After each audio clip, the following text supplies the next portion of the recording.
Mula Maynila hanggang Makati, Caloocan at Quezon City, 5 kabaong ang natagpuan sa magkakahiwalay na lugar sa loob ng Metro Manila.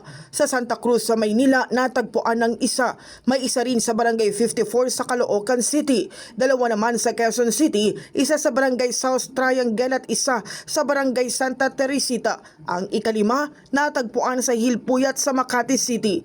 Halos pare-pareho ang nakitang mensahe sa mga kabaong. May watawat ang Chinese Communist Party kasama ang mga salitang greedy at salot. May ilang kabaong din na may larawan ni Chinese President Xi Jinping, Foreign Minister Wang Yi at Chinese Ambassador to the Philippines Jing Quan.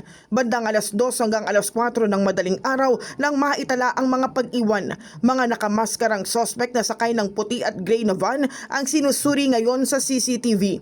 Ipinag-utos na ni PNP Chief Police General Jose Melencio Nartates Jr. ang masusing investigasyon para matukoy kung sino ang nagplano at nagsagawa nito. Para sa National Capital Region Police Office, hindi itinuturing na basta-bastang insidente ang pagkakaiwan ng mga kabaong sa iba't ibang lugar. Tinututukan ng pulisya kung sinadya ang mga ito para makapukaw ng atensyon, reaksyon at tumikha ng pangamba sa publiko.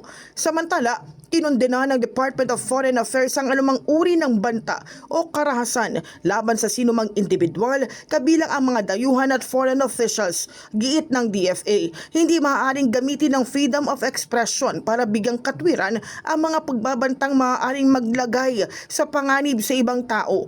Hindi rin nila kumakatawan ng insidente sa paninindigan ng pamahalaan o sa paraan ng mga Pilipino sa pagpapahayag ng kanilang mga puna.